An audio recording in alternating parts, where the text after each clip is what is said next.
Hi guys, మీకు ఏ fruit అంటే ఇష్టమో నాకు కామెంట్ బాక్స్లో కామెంట్ చేయండి. చాలామందికి ఈ పపాయ అంటే అస్సలు ఇష్టం ఉండదు, అందులో నేను కూడా ఒకదాన్ని. కానీ ఈ పపాయ హెల్త్ బెనిఫిట్స్ తెలిసాక ఇన్ని రోజులు మనం తినకున్న మిస్ అయింది ఈ ఫ్రూట్నే అనిపించింది నాకైతే. ఈ పపాయ తింటే మనకి చాలా హెల్త్ బెనిఫిట్స్ ఉన్నాయండి.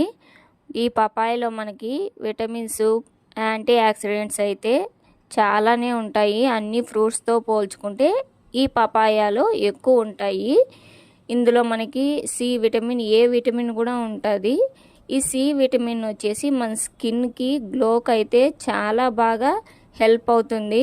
అలాగే మనకి డైజెషన్ ప్రాబ్లమ్స్ ఉన్న వాళ్ళైతే పపాయ తీసుకుంటే బాగా డైజెషన్ కూడా అవుతుంది ఫుడ్ అనేది. ఇంకా షుగర్ ఉన్న వాళ్ళకైతే ఇంకా చెప్పనక్కర్లేదు, అంత బాగా యూజ్ అవుతుంది ఈ పపాయ అయితే. పపాయ రోజు తీసుకోవడం ద్వారా హార్ట్ ప్రాబ్లమ్స్, వెయిట్ లాస్ ఎవరైనా అవ్వాలనుకుంటే వాళ్ళకి ఉపయోగపడుతుంది. ఇమ్యూనిటీ పెరుగుతుంది, డైజెషన్ సిస్టమ్ బాగా పనిచేస్తుంది. చాలా హెల్త్ బెనిఫిట్స్ అయితే ఉన్నాయి. ముఖ్యంగా క్యాన్సర్ బారిన అయితే పడకుండా ఉంటాం రోజు పపాయాని మనం తినడం ద్వారా. ఎవరైతే వెయిట్ లాస్ అవ్వాలి అనుకుంటున్నారో వాళ్ళైతే ప్రతిరోజు పపాయ అయితే తీసుకోండి. ఎందుకంటే దీంట్లో మనకి క్యాలరీలు తక్కువ ఉంటాయి, ఫైబర్ అనేది ఎక్కువ ఉంటుంది మనకి పపాయాలో. పపాయ తిన్నప్పుడు మనకి కడుపు నిండుగా ఉంటుంది, ఎక్కువసేపు ఆకలి అనేది వేయదు. మనము హెల్తీగానే వెయిట్ లాస్ అయితే అవ్వచ్చు.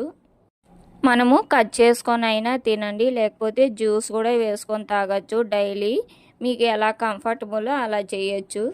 మనం డైలీ పచ్చి పపాయ అయినా పండిన పపాయ అయినా తినచ్చు, నో ప్రాబ్లం. కొంతమందికి పపాయ తింటే అలర్జీ వస్తుంది, అలాంటి వాళ్ళైతే దయచేసి పపాయ అయితే తినకండి. ముఖ్యంగా ప్రెగ్నెంట్ లేడీస్, చిన్నపిల్లలకు పాలిచ్చే తల్లులు అయితే ఈ పపాయ తినకండి. డాక్టర్ని కన్సల్ట్ అయిన తర్వాతే తినండి. ఎందుకంటే పపాయ అనే ఎంజైమ్ ఉంటుంది ఇందులో. మన వీడియో మీకు నచ్చితే మన ఛానల్ని మాత్రం సబ్స్క్రైబ్ చేయడం అస్సలు మర్చిపోకండి.